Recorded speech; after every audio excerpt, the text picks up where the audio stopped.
Welcome, everybody. Sportsbook Review. This is the Odds Couple. I'm Mike Brenner. Today, Pistol Pete is taking a little break. So with that being said, Jumpin' Joe Gavassi is going to jump in and fill in as the other odds to the Odds Couple. So with that being said, we're going to continue this series we're doing once a week on the early lines with college basketball. And this show has really been effective. It's given our viewers an early edge. We've got UTEP going down to FAU, Florida Atlantic. This is a pick'em, but you got a UTEP crew that's 5-3 on the road ATS, but they're 9-1 ATS in their last 10 games. Joe, as always, great to have you on. Who holds the edge in this game and why?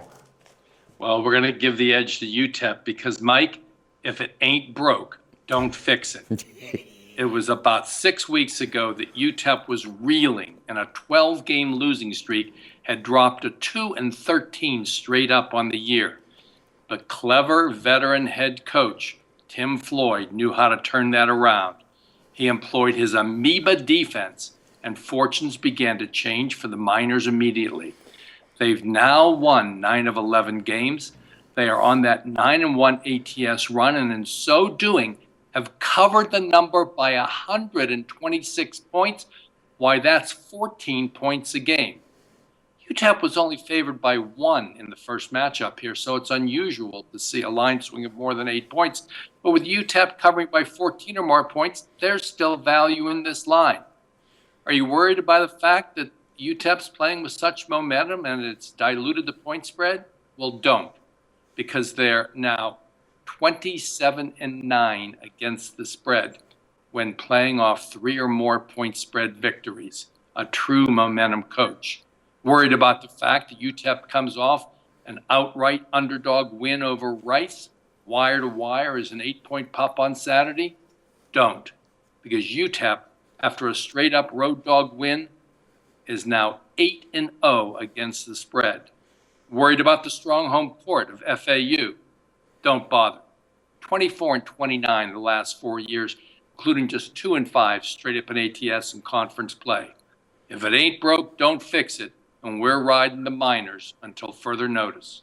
Wow, Joe, I love the breakdown, but more importantly for me, I love that saying because my dad used to say it all the time, son, if it ain't broke, don't fix it. I love that analogy. And I'm a big Tim Floyd fan because I go way back, Joe, when he was hired to coach the Chicago Bulls after Michael Jordan retired. I mean, who in the hell wants to take that chore? All right, so this guy knows how to get his players ready. And the momentum they're riding isn't a fluke whatsoever. Let's not forget, all right, FAU, they've lost 3 or 4 straight up and ATS. All right, they're going a different direction. I really think UTEP also keeps the momentum going. I think it's a really sharp spot. As far as Tim Floyd, do you see him moving on from this program after this year and possibly catching on with a marquee school? I really don't. I think he's very happy there. Haskins was one of his mentors.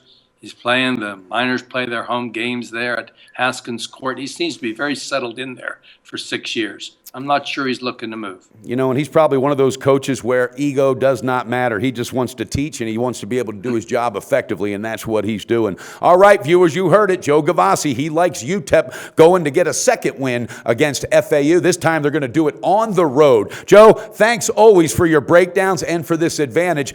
Give a well-deserved plug for your webpage. I certainly will. Thank you for that edge there. We're talking about winningsportsadvice.com. And there today, you can get those ACC legendary coaching matchups in the games between Duke and Syracuse, as well as Louisville and North Carolina. Get them right now at free picks, winningsportsadvice.com. We'll talk to you real soon, guys, and good luck out there. All right, Joe, let's get it done. We'll talk to you again next week. Go to SBRodds.com. Browse, compare, and shop live odds available at top online sportsbooks.